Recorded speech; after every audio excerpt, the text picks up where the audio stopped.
Nunca creí que el silencio pudiera doler tanto como aquella mañana en la vecindad. No era el silencio normal, ese que aparece cuando todos salen a trabajar o cuando el señor Barriga tarda en llegar con su sombra de deudas. Era un silencio enfermo, espeso, como si las paredes estuvieran conteniendo la respiración. Yo lo sentía en el pecho, apretándome los pulmones, y aún así seguí sentado en mi cuarto, mirando el techo descarapelado, escuchando los pasos de mi propia culpa caminando de un lado a otro. La Chilindrina llevaba días sin ser la misma. Siempre había tenido una tristeza rara, como si llorara por cosas que yo no alcanzaba a ver, pero esta vez era distinto. Su risa se quebraba sin motivo, se le moría en la garganta y luego se transformaba en un llanto seco, sin lágrimas. A veces la encontraba mirando la nada, con los ojos abiertos de más, como si algo horrible estuviera parado frente a ella y yo fuera el único incapaz de verlo. Yo pensaba que era cosa de la infancia, de crecer sin madre, de vivir rodeados de gritos y carencias. Pensaba mal, como casi siempre. La vecindad, que siempre había sido un lugar de ruido y caos, comenzó a sentirse como un cementerio habitado. El chavo rondaba el patio con su torpeza habitual, pero su presencia ya no era inocente, sino triste, como un animal abandonado que no entiende por qué nadie lo mira. Doña Florinda salía cada vez menos de su departamento, y cuando lo hacía, su cara parecía más pálida, más dura, como si el miedo se le hubiera instalado en los huesos. Kiko caminaba detrás de ella con esa tristeza inflada que tenía por costumbre, pero incluso él parecía sentir que algo se estaba rompiendo. Yo observaba todo desde la sombra, con esa cobardía que me ha acompañado toda la vida. Sabía que algo andaba mal con mi hija, pero también sabía que no tenía dinero, ni respuestas, ni fuerzas. La veía hablar sola en el patio cuando creía que nadie la miraba, moviendo las manos como si discutiera con alguien invisible. A veces reía, otras veces se tapaba los oídos, como si las paredes le gritaran cosas que yo no podía escuchar. Cada vez que la veía así, sentía que el mundo se me venía encima, pero me quedaba quieto, paralizado por el miedo de aceptar la verdad. Doña Clotilde nos observaba desde su ventana con una expresión extraña, no de burla ni de enojo, sino de una comprensión oscura, como si reconociera en la Chilindrina algo que ella misma había visto antes en algún rincón prohibido de su vida.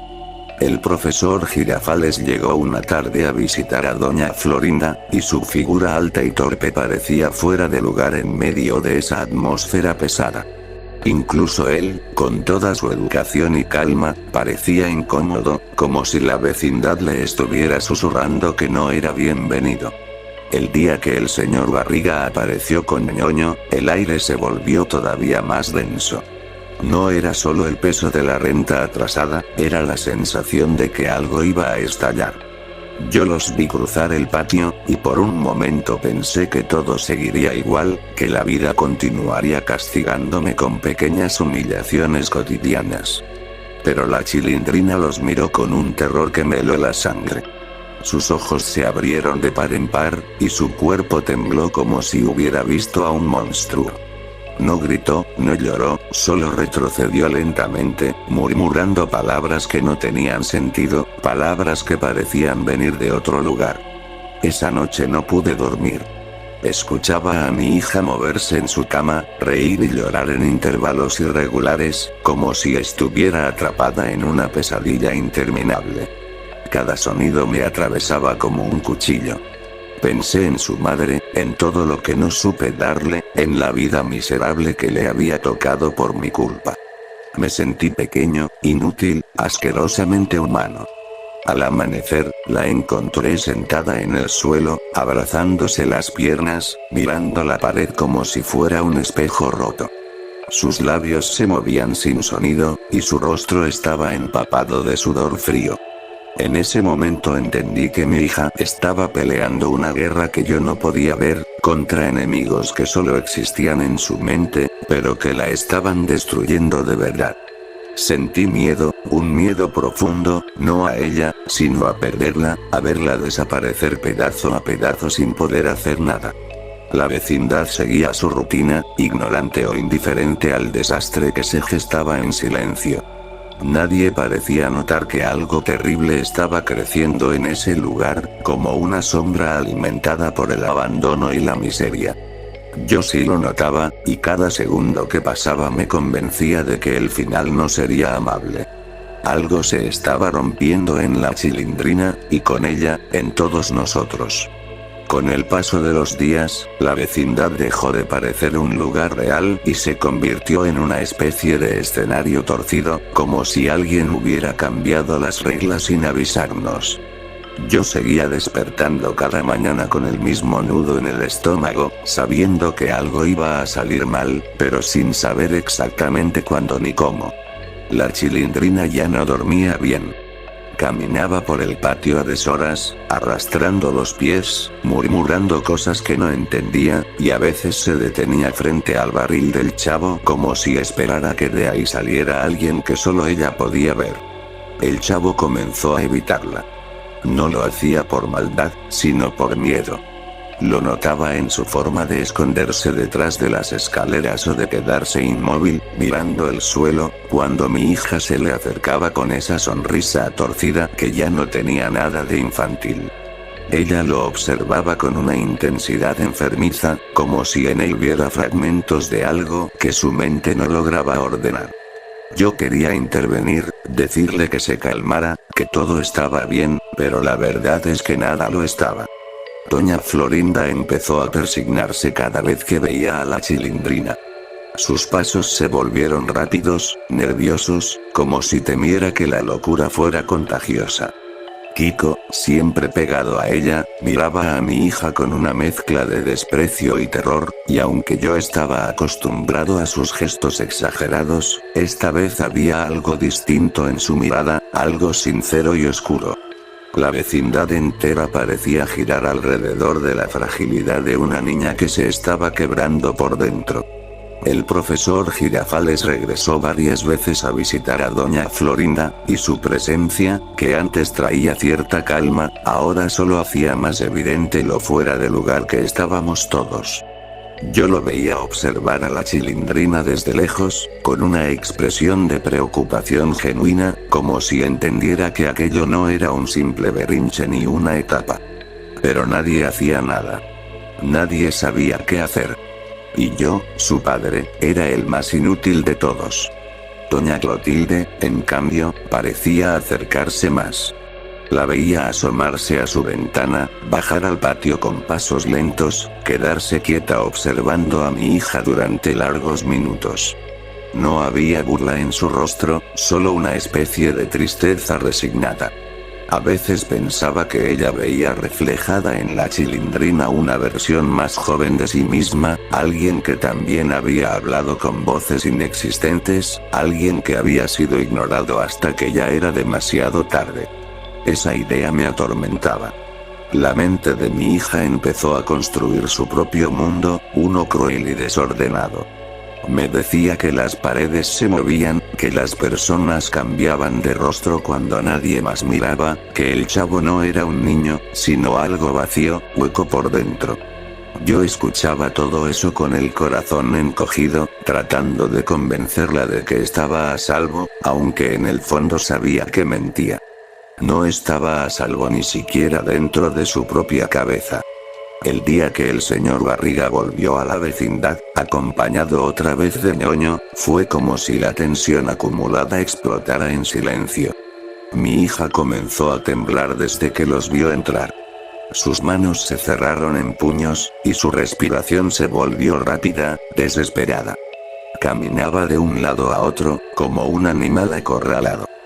Yo sentí la vergüenza habitual por no poder pagar, pero esa vez la vergüenza fue eclipsada por el miedo puro, animal, de ver a mi hija al borde de algo irreversible. Esa noche, la Chilindrina tuvo uno de sus peores episodios. Se encerró en el cuarto, golpeando las paredes, riendo y llorando al mismo tiempo. Yo me quedé del otro lado, escuchando cómo su voz se rompía en pedazos, sintiendo que cada golpe era una acusación directa contra mí. Recordé todas las veces que la dejé sola, todas las veces que preferí esconderme detrás del humor y la flojera en lugar de enfrentar la realidad. Cada recuerdo era un clavo más hundiéndose en mi pecho. Cuando finalmente salió, ya no parecía una niña. Sus ojos estaban hundidos, rodeados de ojeras oscuras, y su mirada no se detenía en nada concreto.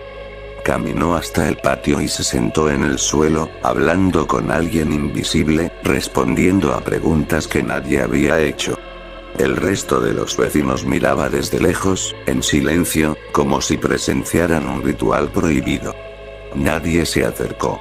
Nadie quiso hacerse responsable. Yo sentí que la estaba perdiendo. No de golpe, sino lentamente, como se pierde el agua entre los dedos. Cada día era una versión más pálida, más rota de la Chilindrina que yo conocía. Empecé a entender que su mente se había convertido en una prisión sin salida, y que yo solo podía observar cómo las paredes se cerraban alrededor de ella. La vecindad, que siempre había sido un lugar de risas forzadas y problemas pequeños, ahora estaba impregnada de una tristeza insoportable. El aire mismo parecía enfermo. Yo caminaba por el patio sintiéndome como un fantasma, esperando sin querer admitirlo que algo terrible ocurriera para poner fin a esa agonía lenta. Y en el fondo, muy en el fondo, sabía que ese final se acercaba, y que cuando llegara, no habría redención para nadie. El último día amaneció con un cielo gris, pesado, como si incluso el sol se negara a mirar lo que estaba a punto de suceder. Yo desperté con una sensación extraña, una calma falsa que solo aparece antes de las tragedias. La vecindad estaba en silencio otra vez, pero ya no era el silencio expectante de los días anteriores, sino uno resignado, cansado, como si todos supiéramos, aunque no lo admitiéramos, que algo iba a terminar para siempre. La Chilindrina no estaba en su cama. Eso fue lo primero que me hizo sentir un vacío helado recorriéndome la espalda. La encontré en el patio, descalza, con el vestido arrugado y sucio, mirando fijamente el centro del lugar como si ahí se abriera una grieta invisible. Su rostro ya no mostraba miedo ni tristeza, solo una expresión ausente, desconectada de todo. Era como si mi hija ya no estuviera ahí, como si su cuerpo fuera apenas un cascarón abandonado por la razón. El chavo la observaba desde lejos, inmóvil, con esa soledad eterna reflejada en los ojos. Doña Florinda había salido con Kiko, pero se mantenían pegados a la pared, como si temieran que el patio pudiera tragárselos. El profesor Girafales estaba con ellos, serio, incómodo, sin saber dónde poner las manos ni la mirada. Doña Clotilde observaba desde su ventana, con los ojos llenos de una tristeza antigua, como si estuviera presenciando algo que ya había visto demasiadas veces en su vida. Yo quise acercarme, pero mis piernas no respondieron. Había algo en la postura de la Chilindrina que me aterraba más que cualquier grito. Movía los labios, como siempre, pero esta vez parecía escuchar algo con atención absoluta. Asentía levemente, fruncía el ceño, negaba con la cabeza. Su mente estaba en otro lugar, uno al que yo no podía seguirla. El señor Barriga llegó poco después con ñoño. Su presencia fue el último empujón. No por la renta, no por la deuda, sino porque para la Chilindrina ellos no eran personas, sino figuras deformadas por su enfermedad. La vi tensarse, como si una orden silenciosa acabara de serle dada. Dio unos pasos inseguros hacia el centro del patio, mirando a todos y a nadie al mismo tiempo. Yo sentí un nudo en la garganta, una certeza amarga que me dejó sin aire. Todo ocurrió sin ruido. No hubo gritos ni carreras, solo un movimiento torpe, un tropiezo absurdo, una caída mal calculada. La Chilindrina perdió el equilibrio cerca de las escaleras, esas escaleras viejas y desgastadas que siempre habían estado ahí, indiferentes a nuestras miserias. Su cuerpo cayó de forma antinatural, golpeando con una violencia seca que resonó en todo el patio. El sonido fue breve, pero eterno. El tiempo se detuvo. Yo corrí, aunque sentí que lo hacía bajo el agua, con el cuerpo pesado, inútil. Cuando llegué a ella, su mirada estaba perdida, fija en un punto que no existía. No había expresión alguna en su rostro, ni miedo, ni dolor, ni alivio. Solo vacío. En ese instante entendí que la locura no solo le había robado la mente, sino también la vida.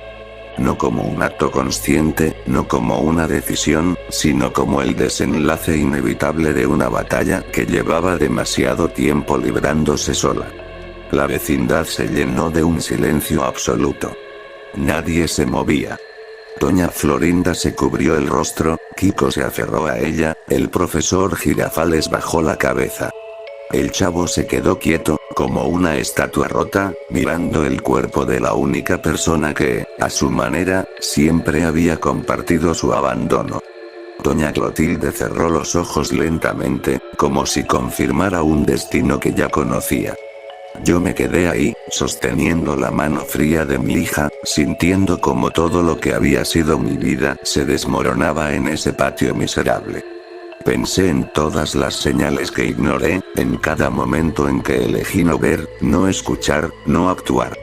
La culpa se me clavó en el pecho con una fuerza insoportable. Entendí que no solo había perdido a mi hija ese día, sino mucho antes, cuando su mente empezó a romperse y yo decidí mirar hacia otro lado. Después vinieron las consecuencias, las miradas bajas, los murmullos, la vecindad marcada para siempre por esa muerte absurda y triste. Nada volvió a ser igual. El patio quedó vacío, como si hubiera perdido algo esencial. El barril del chavo se volvió aún más solitario. Las risas, esas risas forzadas que alguna vez llenaron el lugar, desaparecieron por completo. Yo sigo ahí, atrapado entre paredes que ahora parecen más estrechas, más oscuras. Cada rincón me recuerda a la Chilindrina, no a la niña traviesa que todos conocían, sino a la que se fue apagando lentamente, consumida por voces invisibles y miedos que nadie quiso enfrentar. La vecindad sigue en pie, pero está muerta por dentro. Y yo también. Porque hay finales que no enseñan nada, que no redimen, que no traen paz. Solo dejan un vacío imposible de llenar y la certeza de que algunas tragedias no se evitan, solo se presencian. Y yo, don Ramón, fui testigo del peor de todos mis fracasos.